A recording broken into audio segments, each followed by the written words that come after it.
পহেলগামের স্মৃতি এখনো রক্তে ভিজে আছে।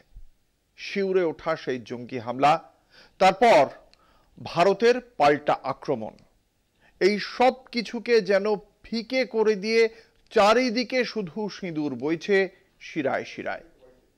এই সবে মাস ফুরলো পহেলগাম হামলার। এটুকু সময়ের ভেতরেই রাজনীতি তার আসল চেহারা দেখাতে শুরু করেছে। ফিরে আসছে সেই আসল কথা, যার নাম ভোট।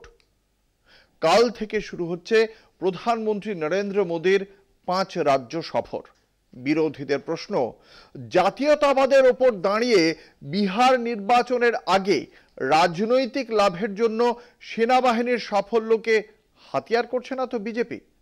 অন্যদিকে পর্যটন নির্ভর কাশ্মীরের অর্থনীতিতে পহেলগাম কাণ্ডের জেরে ব্যাপক ধাক্কা লেগেছে। সুনসান শিকারাগুলো নিঝুম ভেসে আছে ডাল লেকের জলে। ফাঁকা পাইন বন, ফাঁকা পাহাড়। এই অবস্থায় পর্যটকদের আস্থা ফেরাতে, সুরক্ষিত কাশ্মীরের বার্তা দিতে পহেলগামে মন্ত্রিসভার বৈঠক করার সিদ্ধান্ত মুখ্যমন্ত্রী ওমর আবদুল্লার। আর কংগ্রেসের পর অপারেশন সিঁদুর নিয়ে সংসদে আলোচনার দাবিতে ফের সুর চড়ালো তৃণমূল কংগ্রেস। যদিও কেন্দ্রীয় সরকার আছে, কেন্দ্রীয় সরকারেই অপারেশন সিঁদুর নিয়ে আলোচনায় মুখে কুলুপ এঁটেছে তারা। সরকারের তরফে যা শোনা যাচ্ছে তা হলো প্রধানমন্ত্রীর রণহুঙ্কার, শিরায় শিরায় সিঁদুর। 22 मिनट में आतंकियों के 9 सबसे बड़े ठिकाने तबाह कर दिए। 5 বছর আগে বালাকোট এয়ার স্ট্রাইকের পর প্রধানমন্ত্রী প্রকাশ্যে প্রথম জনসভা করেছিলেন রাজস্থানে। অপারেশন সিন্দুরে পাকিস্তানকে তছনছ করে দেওয়ার পরও সেই রাজস্থানের বিকানের থেকেই জনসভা শুরু করেছিলেন প্রধানমন্ত্রী নরেন্দ্র মোদী। দেখা গিয়েছে রেলের টিকিট থেকে পেট্রোল পাম্প সব জায়গাতে অপারেশন সিন্দুরের প্রচারে রয়েছে মোদীর ছবি।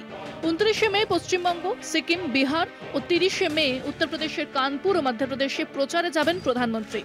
মোদীর এই 5 রাজ্য সফর নিয়ে বিরোধীদের প্রশ্ন, জাতীয়তাবাদের ওপর দাঁড়িয়ে নির্বাচনী মাইলেজ নেবার কৌশল করছে না তো গেরুয়া শিবির? বিহার নির্বাচনের আগে রাজনৈতিক লাভের জন্য সেনাবাহিনীর সাফল্যকে হাতিয়ার করছে না তো বিজেপি? আগে গরম চা বিক্রি করতেন, এখন গরম সিঁদুর তাদের রক্তের মধ্যে দিয়ে বয়ে যাচ্ছে। সেই সিঁদুর বিক্রি করবার জন্য একেবারে उत्तरबंगेर अलीपुरदुआर पर्यंत छुटे आसছেন। जो उत्तर बंगाल उन्नयन मंत्री बोलते हैं कि पहले चाय बिक्री करते थे, अभी सिंदूर बिक्री कर रहे हैं, तो इस तरह का मंतव्य वर्तमान समाज में कोई भी व्यक्ति स्वीकार नहीं कर सकता। এদিকে পহেলগাম কাণ্ডের মাস ঘুরতেই ফের সুরক্ষিত কাশ্মীরে প্রচারে নেমে পড়েছেন মুখ্যমন্ত্রী ওমর আবদুল্লাহ। সন্ত্রাসী হামলার পর সবচেয়ে বেশি প্রভাব পড়েছে পর্যটন নির্ভর কাশ্মীরের স্থানীয় অর্থনীতিতে। এই পরিস্থিতিতে পর্যটকদের আস্থা ফেরাতে মন্ত্রিসভার প্রথম বৈঠক পহেলগামে করার সিদ্ধান্ত নেন ওমর। পহেলগাম কাণ্ডের পর থেকে সন্ত্রাসের বিরুদ্ধে লড়াইয়ে মোদী সরকারের পাশে থেকেছে বিরোধীরা, কিন্তু একই সঙ্গে সংসদে বিশেষ অধিবেশনেরও দাবি জানানো হয়েছে। এ নিয়ে মল্লিকার্জুন খাড়গে ও রাহুল গান্ধী প্রধানমন্ত্রীকে চিঠিও লেখেন। এবার এই অপারেশন সিন্দুর নিয়ে সংসদে আলোচনার দাবিতে সরব তৃণমূল কংগ্রেসও। আমরা দাবি করছি যে সেই সংসদ ভবনে আলোচিত হওয়া উচিত। 1971-এ তৎকালীন প্রধানমন্ত্রী কিন্তু সর্বদলীয় একটি বিশেষ অধিবেশন ডেকেই আলোচনা করেছিলেন।